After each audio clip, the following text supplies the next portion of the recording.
Olá, boa noite a todos, prezados amigos, familiares, os companheiros de trabalho na Seara Espírita e em todas as atividades, em todos os ramos em que alguém esteja trabalhando a serviço do bem, em nome de Deus. Que Jesus abençoe a todos e que possamos desenvolver esse nosso trabalho na noite de hoje em clima de muita paz. Agradeço também a Unenlar, União Espírita Nosso Lar aqui de Jaboticabal, que está me proporcionando essa oportunidade, não só da tarefa, mas também do encontro com vocês. Eu estou muito feliz.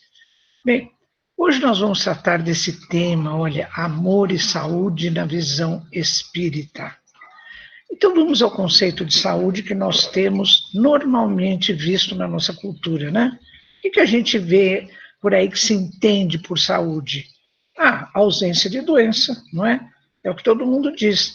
O indivíduo ou está doente com alguma infecção, com alguma doença degenerativa, enfim, ele está doente. Que não tem nenhuma doença, ele está com saúde, não é? Mas não é bem assim que as coisas funcionam. Inclusive, a gente valoriza tanto esse bem-estar só do corpo físico, que nós valorizamos muito as pessoas que praticam exercícios físicos, que são atletas, né, que têm essa rotina de cuidar do corpo. Isso é muito bom. Mas a gente passa também a valorizar ainda mais aqueles que têm uma performance, por exemplo, como atletas olímpicos, né?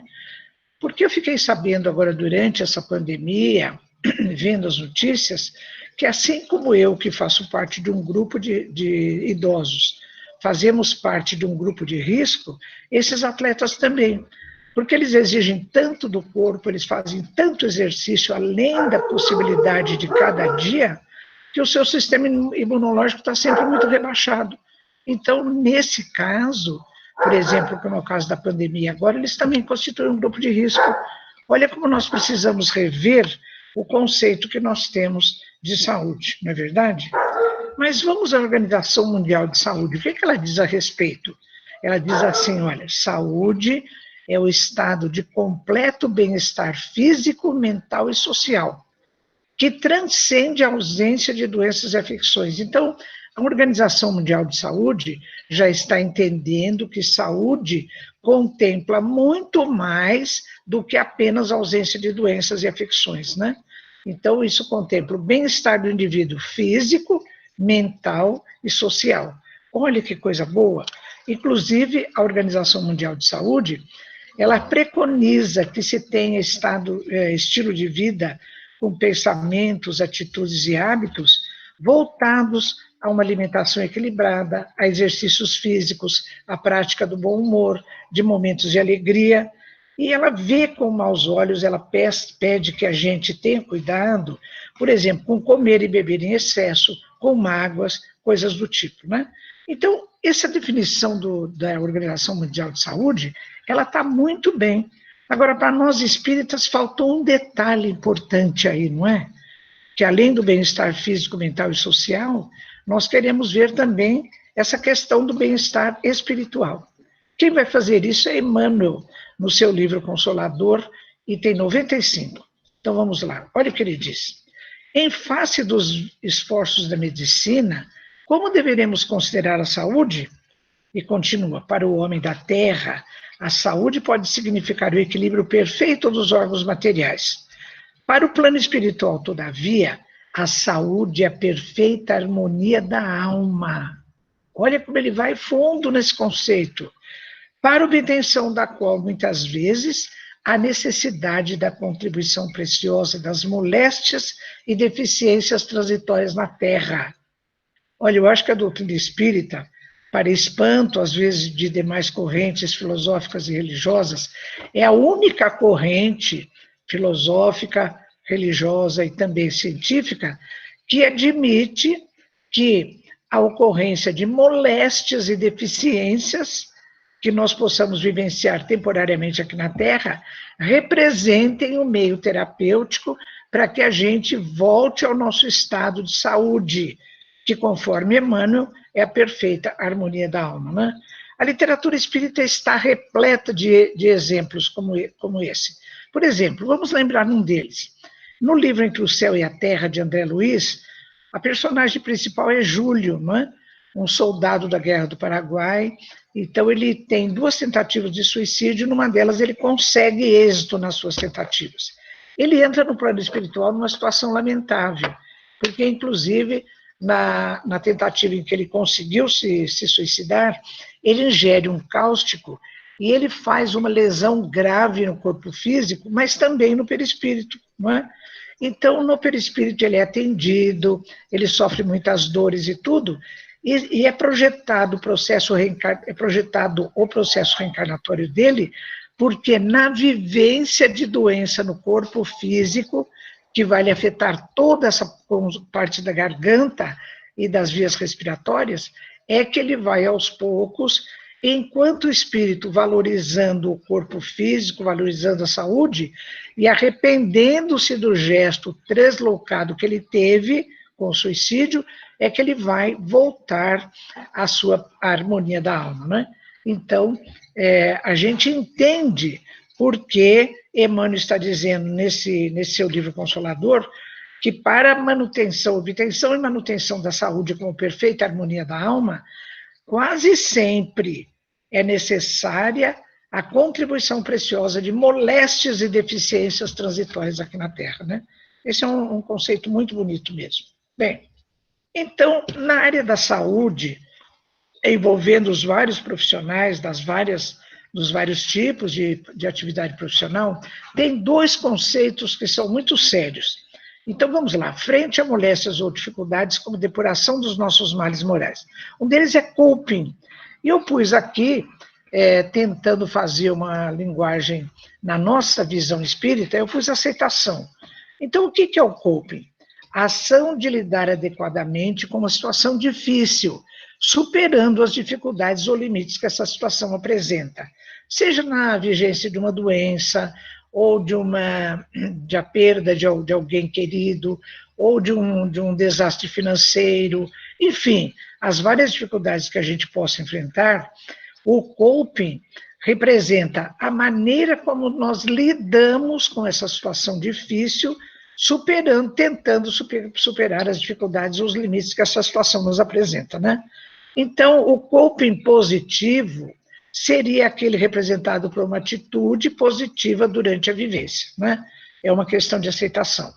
Pessoal, nós estamos vivendo essa pandemia, né, do coronavírus, então, está acontecendo. O que nós vamos fazer? Nós vamos ficar reclamando, meu Deus, por que isso agora? Não, a gente entendendo que está acontecendo uma coisa no planeta todo, nós acabamos tendo uma atitude de aceitação, colaborando com todo o processo, fazendo os cuidados necessários da nossa parte, e enquanto cidadania também, não é? Enquanto elemento de uma sociedade. Então, a gente vai tentar ter um coping positivo frente a essa situação que a gente está vivendo agora da chamada pandemia. Outro conceito que é utilizado também no meio da saúde é o de resiliência, e que eu estou usando esse termo superação como sinônimo de resiliência na nossa visão espírita, né?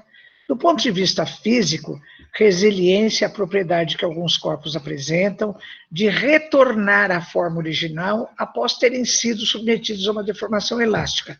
Então, algum objeto que a gente tenha e que ele possa ceder a uma pressão, quando essa pressão cessa, ele deve voltar à forma original, né? Do ponto de vista emocional, seria a capacidade do ser humano de lidar com problemas, adaptar-se a mudanças, superar obstáculos ou resistir à pressão de situações diversas. Então, eu estou entendendo que, enquanto o coping é aquela tentativa de atitude positiva durante a vigência de uma situação difícil, a resiliência seria a maneira como nós adotaríamos uma atitude positiva após uma vivência difícil. Porque com o coping positivo nós amadurecemos e evoluímos com essa experiência, não é? Então, a resiliência, após passar por um problema difícil, algumas pessoas começam a usar aquela vivência difícil como uma moeda de troca da sua coitadice compulsiva, né, como eu costumo brincar. Então, ela fica lembrando, puxa vida, eu sofri tanto, porque foi assim, porque foi assado. Ora, A gente, quando supera um obstáculo, a gente tem que valorizar o que aprendeu, valorizar o que nós evoluímos, não é? Então, seria uma atitude positiva frente a uma situação difícil que nós vivemos. Aí entra a vivência do amor, o amor próprio, o amor para consigo mesmo e o amor para com o semelhante. O amor na recuperação da saúde é a maneira como nós vamos recuperar ou conquistar e manter a nossa perfeita harmonia da alma, né? Olha que verso bonito da Clarice Lispector. Um amigo meu me chamou para cuidar dele. Coloquei a minha no bolso, guardei a minha no bolso e fui, não é? Olha que coisa, que coping que ela está simbolizando nessa pequena poesia, que ela está vivendo um sofrimento, vivendo uma dor, mas ela está conseguindo superar aquilo para poder ajudar um amigo que certamente está com uma dor maior do que a própria dor dela, né? Mas eu vou contar para vocês um caso concreto. Esse meu amigo que eu estou projetando é o doutor Gilson Luiz Roberto. Ele é médico homeopata lá em Porto Alegre. Ele é hoje presidente da Associação Médica Espírita do Brasil. É uma figura, assim, muito querida. O doutor Gilson é uma pessoa acolhedora, carinhosa, mas ao mesmo tempo ele é firme, ele é incisivo, ele é determinado, ou seja, ele tem todas as características de um verdadeiro líder. Como ele é médico homeopata, e ele também trabalha no meio espírita, efetivamente, eu perguntei para ele, falei, Gilson, você poderia me passar o caso de algum paciente seu, sem identidade, né, para preservar como é que a gente diz? Preservar a identidade da criatura, mas apenas de alguém que superou uma grande dificuldade. Então, um dia, em seguida ele se encontrou comigo, ele disse, Irvênia, não só eu te trouxe um caso, mas a pessoa, que é a paciente, ela pediu, autorizou que eu a identificasse, inclusive que passasse o site dela. É o caso da Zeli Chaibel, aí de Porto Alegre. Eu fiquei muito feliz com isso, agradeci muito a Zeli, o caso dela é muito bonito. Então é assim, olha, a Zeli Guimarães Chaibel, ela nasceu em 1954, hoje ela deve estar por volta de uns 66 anos. Aos 44 anos, ela teve um câncer de mama, ela fez cirurgia, ela fez radioterapia, e ela entrou em profunda depressão. Ela não aceitava aquilo, ela era muito moça para ter um câncer, porque ela, aquelas coisas, né? Então, ela ficou numa profunda depressão. Alguém indicou o doutor Gilson, ela acabou sendo paciente dele. O doutor Gilson fez o tratamento homeopático e depois, como ela chorava muito, ela não conseguia falar, ele dizia, Zeli, escreva o que você está sentindo. Ela escrevia as coisas e tal. Bom, aos poucos ele foi levando ela para a casa espírita para tomar passe, para ouvir uma palestrinha, não é, para um atendimento espiritual. Bem, ela foi se entrosando na casa espírita, e ela foi indo, e ela começou a ver que outras pessoas lá no grupo estavam com problemas muito mais difíceis que o dela. E ela começou a dizer, meu Deus, mas isso que a pessoa está passando, eu já passei, e eu sei que a gente melhora, eu sei que tem uma saída. Ela começou a escrever. Escreveu primeiro esse livro, olha, o Vai e Vem da Vida. E no capítulo 7, que é o capítulo Rompendo o Véu da Neblina, ela conta o momento em que ela conseguiu sair daquela neblina em que ela se encontrava no processo depressivo, quando ela resolveu ajudar as outras pessoas, né? Muito bonita essa tarefa da Zeli. Ela escreveu outros livros, né? Ela faz palestras, e ela autorizou a divulgação do site dela para que quem quiser entre em contato com ela. Olha a expressão alegre dela, né? Então, a Zeli, no início, ela teve um coping negativo, ela não aceitava, ela ficou deprimida, mas depois ela foi revertendo, ela passou a ter o coping positivo e também uma resiliência altamente positiva, porque ela superou o problema que ela teve e hoje, através do amor a ela mesma e amor ao próximo, ela está fazendo um trabalho produto do período que ela sofreu essa doença, o câncer que ela teve, né? Um caso muito bonito. Vou contar outro caso de outra ponta, a falta da saúde na falta de amor. Esse caso está relatado no livro de André Luiz, No Mundo Maior, capítulos 3 a 5.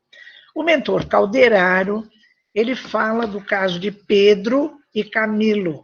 Pedro assassinou Camilo por interesse financeiro para ficar com o dinheiro de Camilo, e ficou.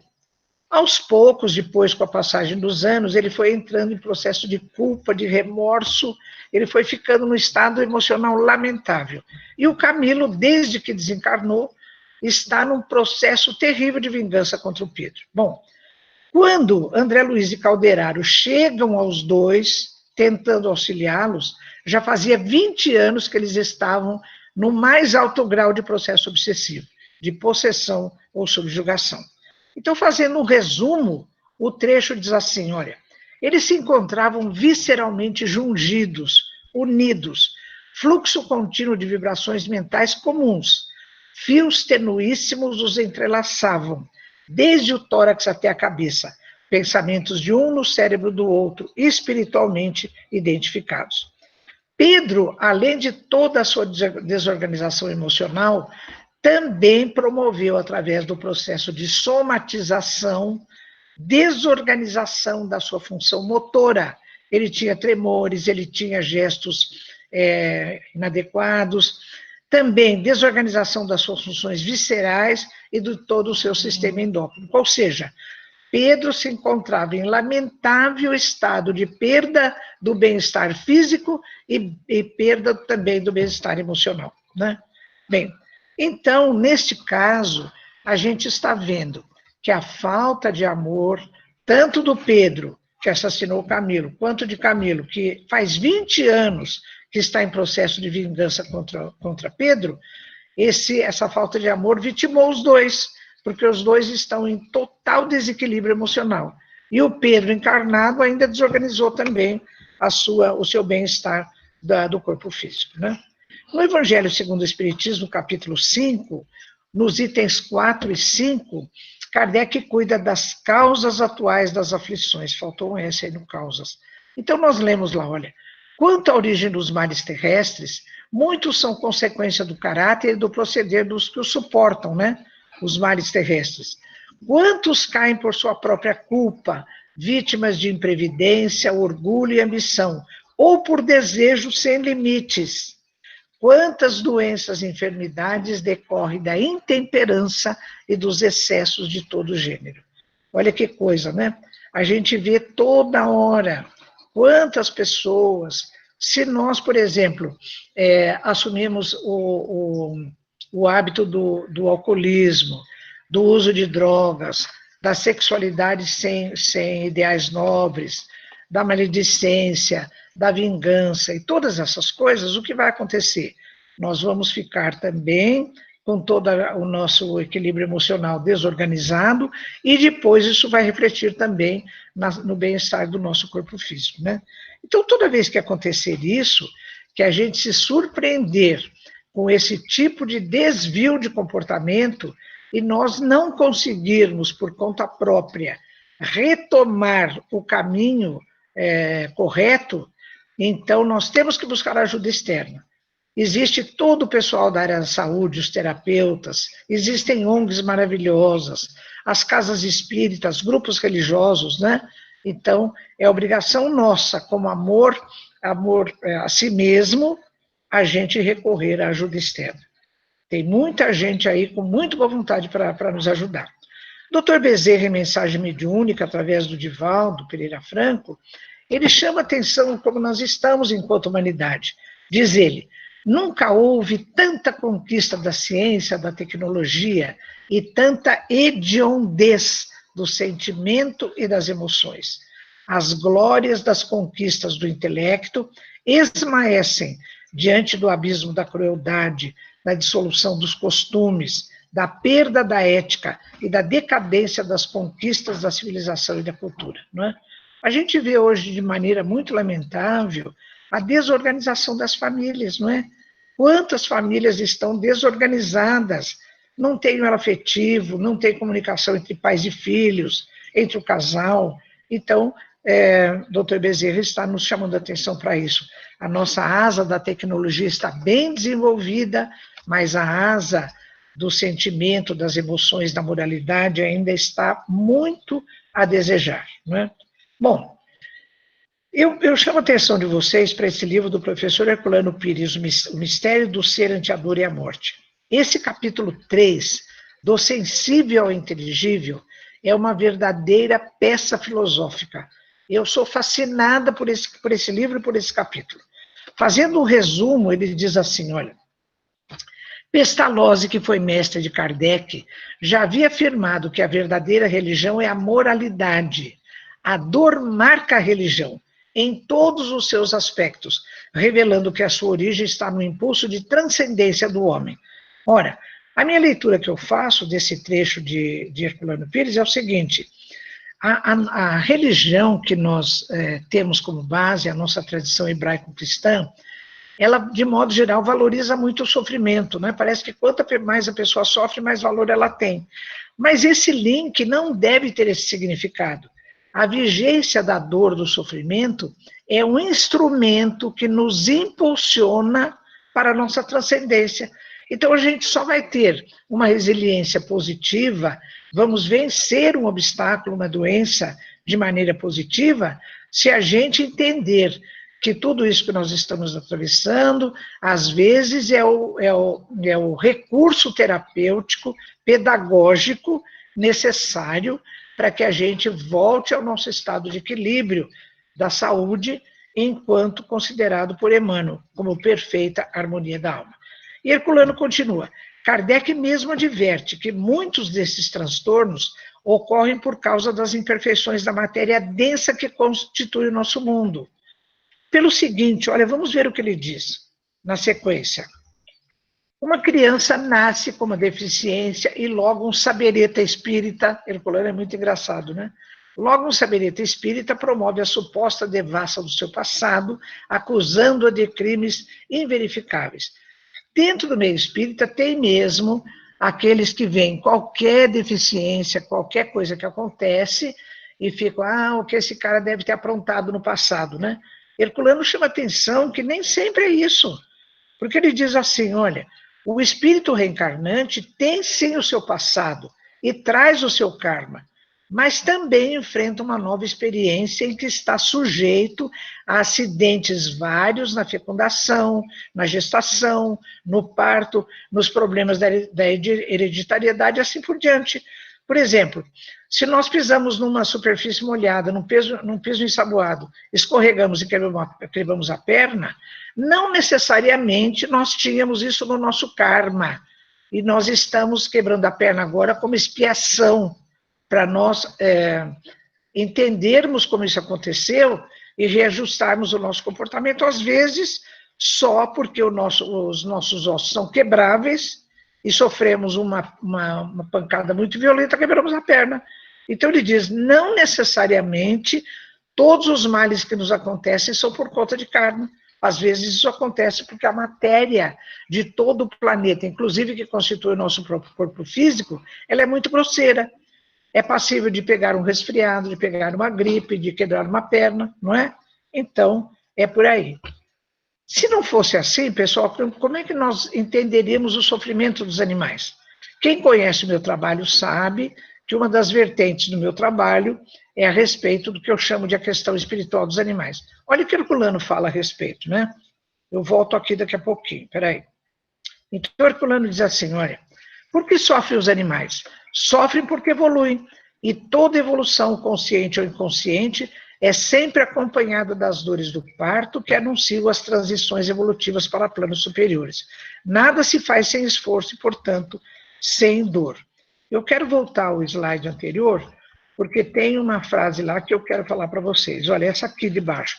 André Luiz, em Libertação, acho que logo no primeiro capítulo, ele fala que, além da dor e expiação, do sofrimento relacionado ao nosso karma, a maior parte do sofrimento que nós vivenciamos neste planeta corresponde à oportunidade de aprendizado.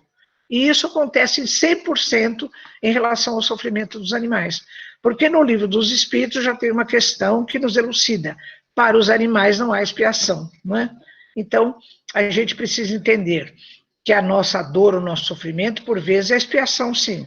Mas, às vezes, pode ser também oportunidade de aprendizado, né?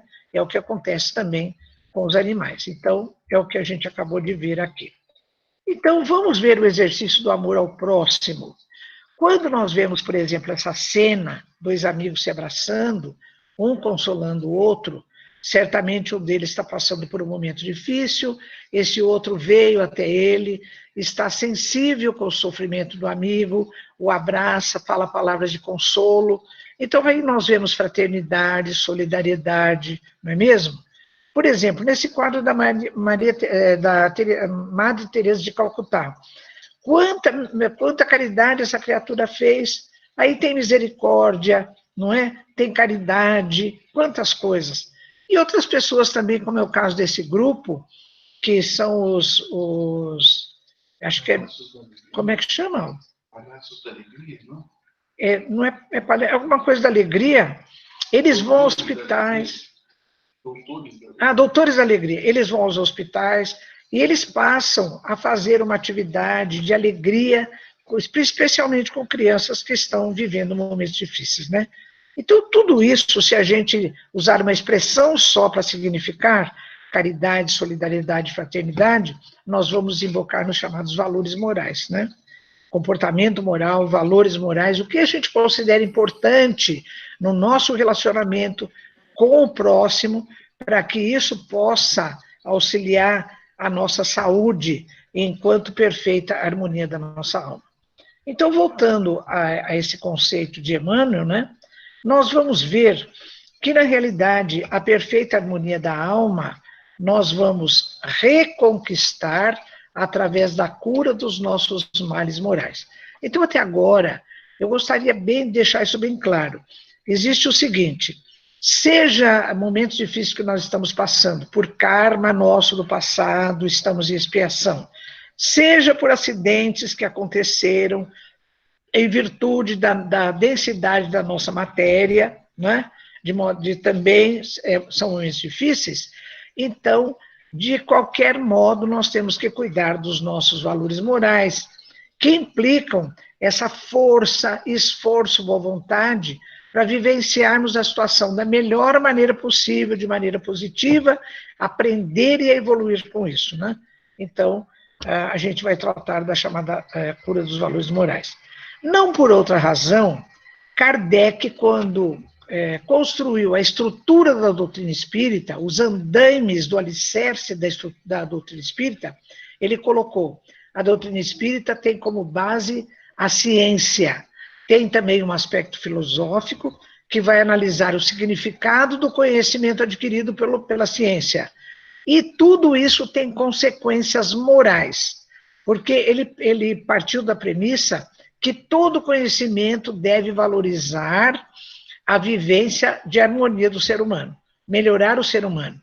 Então, ele pergunta aos espíritos, na questão 625 do Livro dos Espíritos: qual o tipo mais perfeito que Deus ofereceu ao homem para lhe servir de guia e modelo? A resposta é direta, objetiva: vede Jesus, não é? Então, Jesus é a maior referência da moral enquanto estrutura da doutrina espírita. Para todos nós, né, que somos das chamadas doutrinas cristãs, Jesus é a nossa maior referência, com certeza. Então, vamos ver algumas passagens de Jesus em que nós vemos essa tarefa de Jesus. Porque quando Jesus, nos vários episódios que ele tem, que são maravilhosos, a gente vê que determinadas correntes religiosas e filosóficas têm uma determinada interpretação da figura de Jesus. Tem algumas que consideram Jesus como Salvador. Então é assim: Jesus veio aqui, foi imolado como um carneiro, foi crucificado, morreu na cruz para nos salvar, né? Então é assim: Jesus veio, que veio nos salvar, vai nos pegar no colo e vai nos salvar. É uma visão, nós respeitamos. Outras pessoas, outras correntes, entendem Jesus como agente de cura do corpo físico. Ela é verdadeira, porque Jesus curou leprosos, curou paralíticos, curou cegos, não é verdade? Mas eu acho que essas duas visões de Jesus não correspondem totalmente à excelência da sua figura, porque Jesus, na realidade, ele também é agente de autocura, né? Nós vemos isso onde? Na Gênesis de Kardec, capítulo 15, no item 28.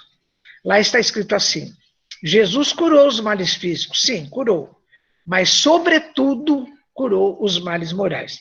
Ele veio como pedagogo ensinar para todos nós a cura dos nossos males morais, porque através da cura dos males morais, nós iríamos conseguir a perfeita harmonia da nossa alma, ou seja, a reconquista ou a conquista da nossa saúde. Vamos rever, por exemplo, essa passagem maravilhosa do paralítico da piscina, que há 18 anos estava nessa situação. Ele busca Jesus, né? E Jesus, após a cura, lhe diz: tu que foste curado, não peques mais, para que no futuro não te aconteça coisa pior.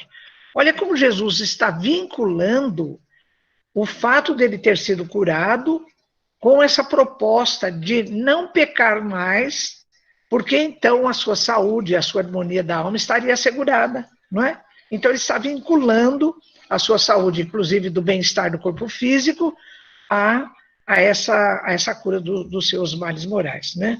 Essa passagem é muito bonita. Outra que não implica necessariamente em saúde do corpo, em doença do corpo físico, é da mulher adúltera, né? Eu considero essa passagem como sendo uma das mais bonitas e mais expressivas de todo o Evangelho, né? Então, quando ela é surpreendida em adultério, ela é levada à praça pública, porque, segundo a lei mosaica, ela devia ser lapidada até a morte. Então, Jesus chega e ele fala, né, aquele que tiver sem pecado, aquele que tiver sem erro, atire a primeira pedra. E vão se afastando primeiro os mais velhos, não sei se porque já tinham alguma sabedoria ou tinham mais pecados, né? E depois, até que quando Jesus ajuda ela a se erguer, ele pergunta, ninguém te condenou? E ela olha, não tem mais ninguém. Ela disse, não, Senhor, ninguém.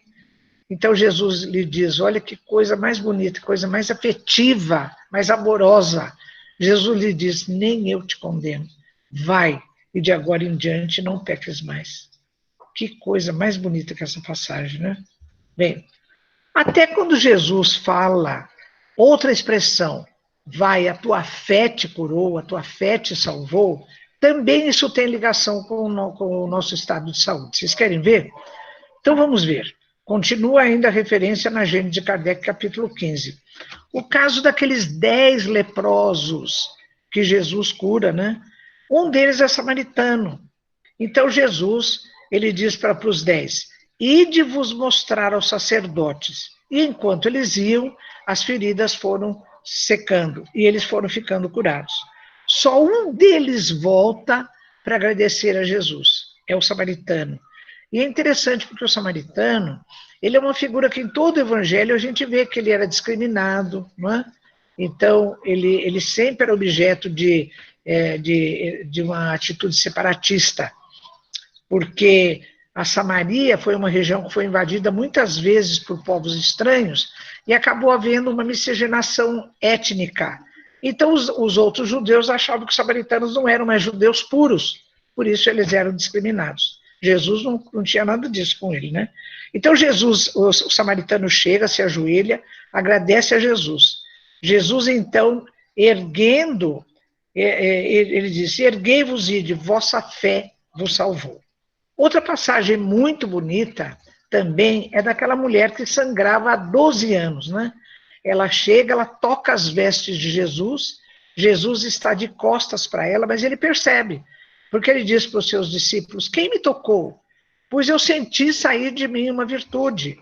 Então ele se volta, olha para a mulher, e ele já sabe que ela foi curada, e Jesus lhe diz, tua fé te salvou, vai em paz. Olha que coisa mais bonita, né?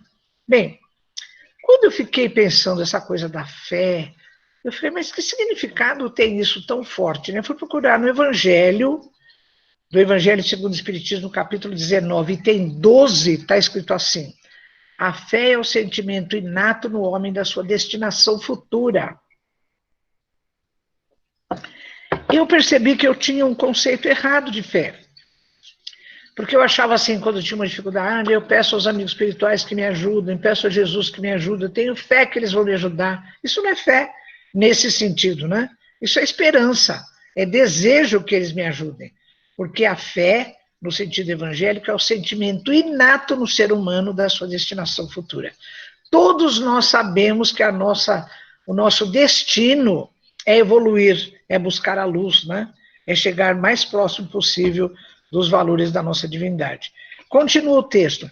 É a consciência das prodigiosas faculdades que o homem traz em germe no íntimo, a princípio em estado latente, mas que deve fazer germinar e desenvolver através da sua vontade ativa.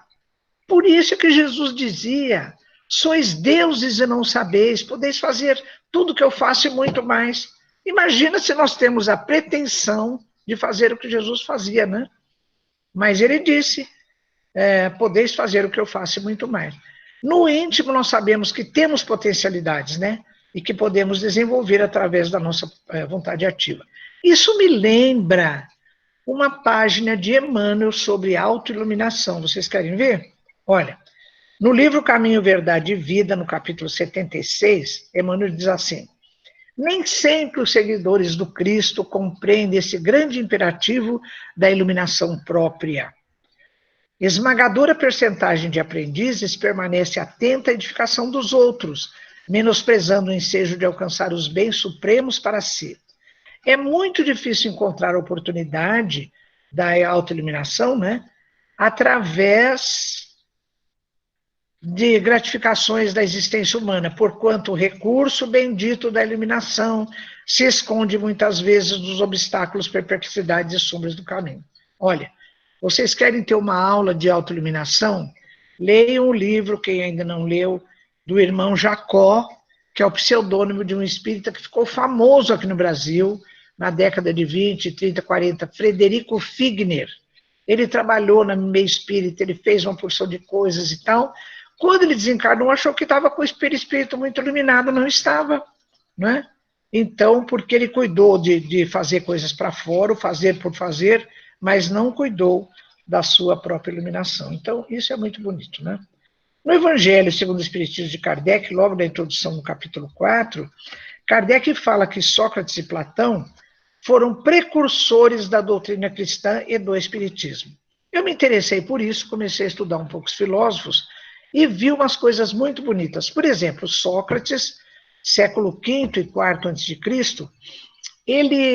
a filosofia dele era chamada antropocêntrica, de antropós do grego, quer dizer ser humano, né? Por quê?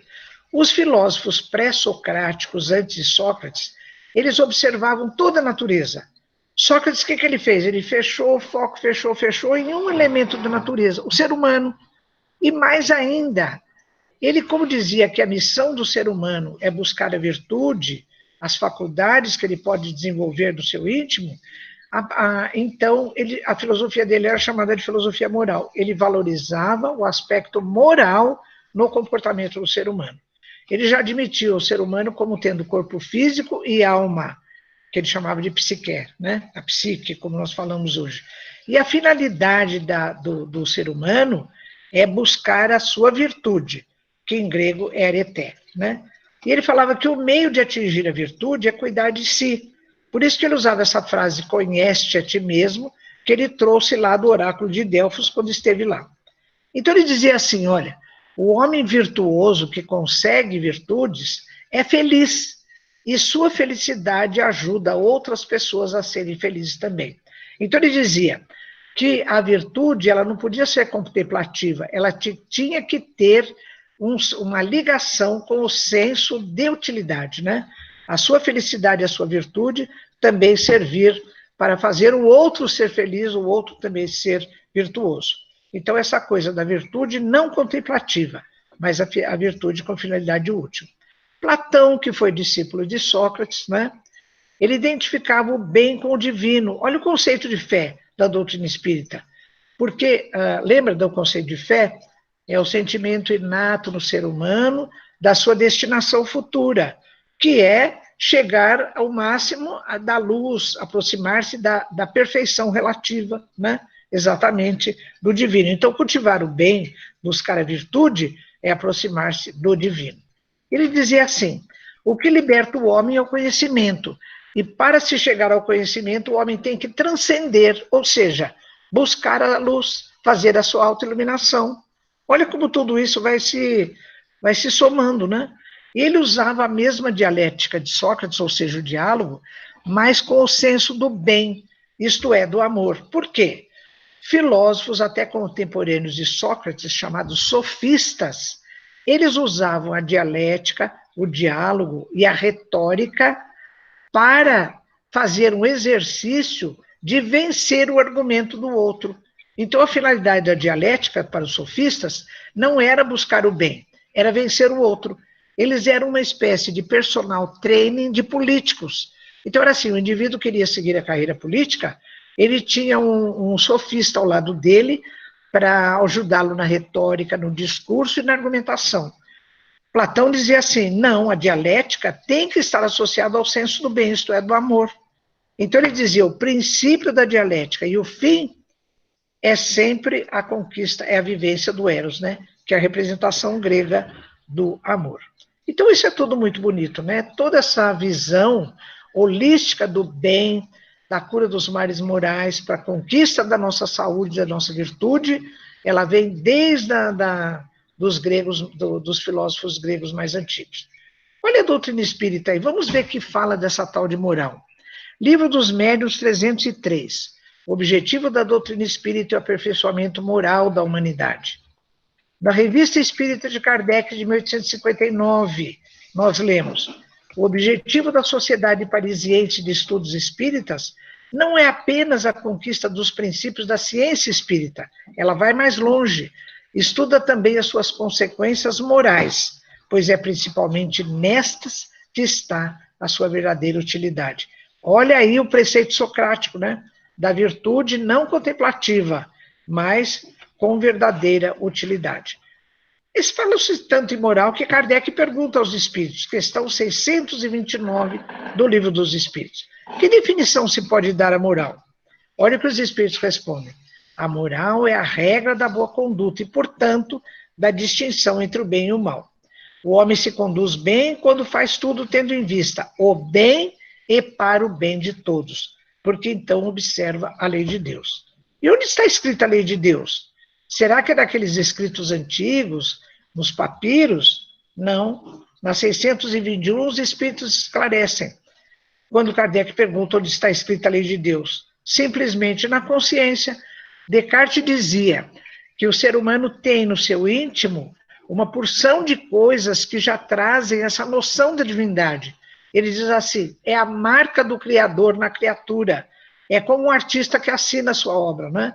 Então, Deus que nos criou, ele colocou a sua assinatura na nossa consciência, colocando já os princípios da sua lei que nós temos lá no nosso íntimo, né? Então, quando a gente fala de todas as leis morais, que estão na terceira parte do Livro dos Espíritos, todas essas, né? Digamos assim, o fechamento da conquista das leis mais sofisticadas, que contemplam o aspecto moral, é a chamada perfeição moral. É a virtude que Sócrates chamava de arité, né? A busca da nossa virtude, da nossa perfeição moral. Vamos a uma delas, olha. Quando se pergunta no Livro dos Espíritos, como é que se entende por perfeição moral, os Espíritos respondem na questão 893 do Livro dos Espíritos. A mais meritória de todas as virtudes é aquela que se baseia na caridade mais desinteressada. Eu coloquei aí a cena daquela passagem do bom samaritano, né, que socorre o indivíduo que foi assaltado na estrada. É uma passagem também muito bonita, né? Fazer o bem sendo bom. Uma dessas leis que busca a perfeição moral é a lei de justiça, amor e caridade. Kardec pergunta aos espíritos, bom, já que a caridade é a forma mais sublime de exercício do amor, na 886 ele pergunta, qual é o verdadeiro sentido da palavra caridade como a entende Jesus? Olha a resposta, benevolência para com todos, indulgência para com as imperfeições alheias, perdão das ofensas. Então a gente pergunta, será então que aquela minha doação material não é caridade? É caridade se ela for acompanhada de uma vibração de amor, uma vibração pelo menos de benevolência, não é? Então será caridade sim, por que não? Bom, então nesse capítulo do livro do Evangelho segundo o Espiritismo, 17, no Sede Perfeitos, né, que é o item 4, não por outra razão nós lemos lá, reconhece-se o verdadeiro espírita pela sua transformação moral. e pelos esforços que faz para dominar suas más inclinações, não é?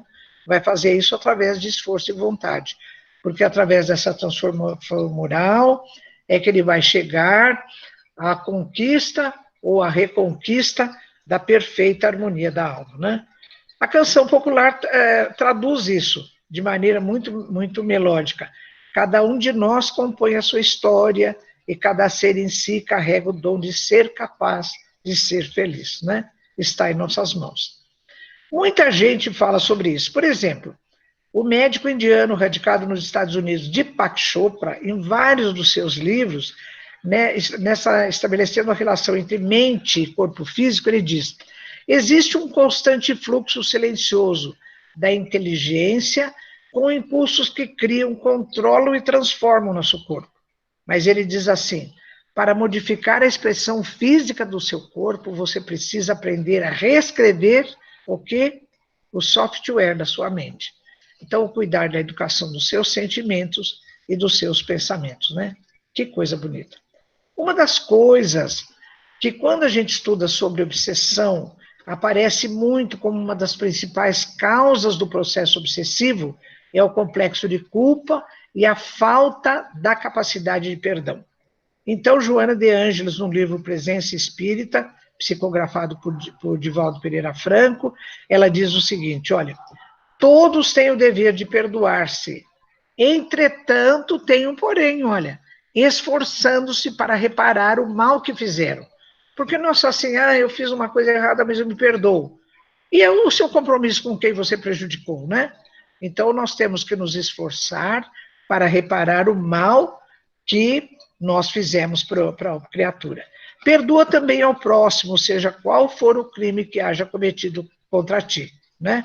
Pena que Camilo, que foi assassinado por Pedro, não teve esse conselho da Joana de Ângeles antes, né? Porque ele ficou 20 anos tentando se vingar do assassinato que Pedro lhe cometeu. Bom, eu vou para o meu último slide, aqui o meu tempo já está vencendo. Então, em relação ao nosso tema, eu quero fazer uma homenagem a esse grande amigo, Dr. Jaider Rodrigues de Paulo. Ele que criou a Associação Médica Espírita de Minas Gerais, médico psiquiatra. Eu vou contar um caso dele para vocês que é muito interessante. Como ele entendeu, no exercício profissional como psiquiatra, a necessidade da cura dos males morais, para que a pessoa reequilibre, né, a harmonia da sua alma, nesse conceito de Emmanuel que eu estou repetindo, né, estou reverberando. Então, ele contou o seguinte, que ele atendeu lá na clínica dele, de psiquiatria, uma pessoa muito influente lá nos arredores da cidade onde ele mora, em Minas Gerais. Ele foi com a esposa, estava numa crise de pânico terrível. Bem, então ele fez toda a amnese e tudo, abriu o seu receituário, receitou o medicamento, e depois ele pegou outra folha do seu receituário e receitou o quê? Esse livro, olha, Vinha de Luz. E ele disse assim para a esposa desse paciente: olha, a senhora peça para o seu motorista, saindo daqui, passar nessa mesma avenida aqui lá em cima, tem uma livraria espírita. A senhora pede para ele entrar, compre esse livro, Vinha de Luz. Todo dia pela manhã no café, a senhora segura as mãos do seu esposo e lê uma das páginas do Vinha de Luz. Daqui 2 meses, quando ele voltar, a senhora vai me contar que efeito teve a leitura desse livro, que é um medicamento que eu estou receitando para o seu marido. Então, encerrando o caso, e sabe onde ele contou essa história? Num congresso médico espírita na Alemanha, com uma plateia materialista, cheia de médicos lá, psiquiatras materialistas. Então ele disse assim: olha, eu sei que tem psiquiatra que tem um currículo muito melhor que o meu, tem estágios no exterior, tem isso, tem aquilo, mas eu tenho uma coisa que é muito difícil o outro ter. Eu receito Jesus, eu receito o Evangelho. E ele receita mesmo, não é? Então, ele entendeu que no meio dele, como ele é espírita, um recurso que ele tem é a leitura de alguns livros que trazem. Esse livro é psicografado por Chico Xavier, né? É um livro pelo Espírito Emmanuel também, que traz aconselhamento, traz instrumentos que fazem o indivíduo induzem o indivíduo, motiva o indivíduo a buscar a cura dos seus males morais, né? Então, depois eu encontrei com ele num congresso aqui no Brasil, logo em seguida, e para a rodinha de outras pessoas que estavam aqui, eu contei, eu falei, olha, vocês não sabem como o Dr. Jaider é corajoso, porque ele foi lá contar na Alemanha, numa plateia materialista, que ele receita Jesus, né? Receita, portanto, o Evangelho, as passagens de Jesus, como sendo uma motivação para a cura dos nossos males morais. Porque esse é um instrumento importante para nós voltarmos ao equilíbrio, à perfeita harmonia da alma, ou seja, a nossa saúde, segundo o conceito de Emmanuel, né? Então, pessoal, é isso que eu trouxe para vocês na noite de hoje. O nosso tempo está vencendo. Eu fico agora disponível para comentários, para acréscimos, ou mesmo para pergunta que vocês querem fazer, viu? Boa noite a todos. Muito obrigada pela presença.